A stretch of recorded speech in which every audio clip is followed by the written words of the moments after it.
Evan Hartley didn't expect his late-night walk home to end with a woman unconscious in his arms. He didn't expect the hospital staff to rush her away without a name. And he definitely didn't expect the CEO of a billion-dollar empire to storm into the ER demanding answers. But when Alexis Rowan locks eyes with him and whispers, "You're the one who found my sister," Evan realizes he's stepped into a story far bigger and far darker than he ever imagined. Evan Hartley had never liked hospitals, the humming lights, the sharp smell of antiseptic, the way time seemed to slow down until it hurt. But tonight he sat in the emergency room with his hands still shaking, staring at the woman he had carried in only minutes earlier. A stranger, mid-20s, no ID, no phone, nothing but a silver bracelet engraved with initials he didn't recognize. He'd told himself he was helping because it was the right thing to do. But as he sat in that stiff plastic chair, he felt something else's strange tug in his chest. Like this woman's fate had somehow become tied to his.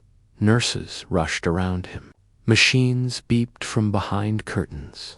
Somewhere down the hallway, a voice shouted for a crash cart. Evan kept his eyes on the closed door of the room they'd taken her into. He didn't know her name. He didn't know her story. All he knew was that she hadn't been breathing when he found her, and he couldn't stop replaying that moment. He had been on his way home from the late shift when he saw her collapse under the flickering street lamp.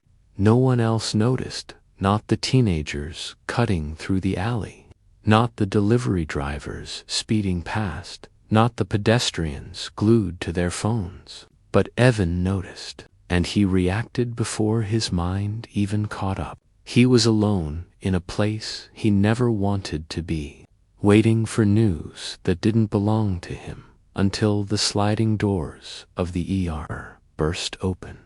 A woman strode in heels, clicking like gunshots, tailored coat whipping behind her, the kind of presence that made an entire room straighten without being asked. Evan recognized her instantly. Everyone in town did. Alexis Rowan, CEO of Rowantech, the youngest female billionaire in the state. A powerhouse in heels. And she looked furious. Evan blinked. Why would someone like her be here at this hour, in this part of the city?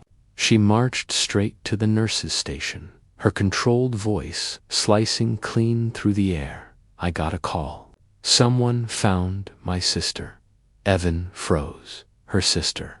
The unconscious woman he brought in. His heart kicked hard, as if it was trying to warn him that his night was about to change in ways he couldn't predict.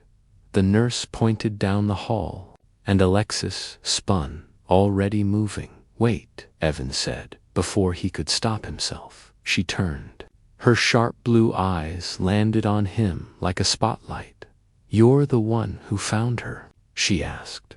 He nodded, suddenly aware of how tired and out of place he must look next to a billionaire who seemed carved from confidence. For the first time since she walked in, her expression cracked. Gratitude, fear, something human beneath the armor. "Come with me," she said quietly. And before Evan could fully understand why, he stood and followed toward answers he wasn't sure he was ready for, and toward a woman whose life was tangled with power, secrets, and now, him. Whatever waited behind that hospital door, nothing in Evan Hartley's simple, quiet life would ever be the same again.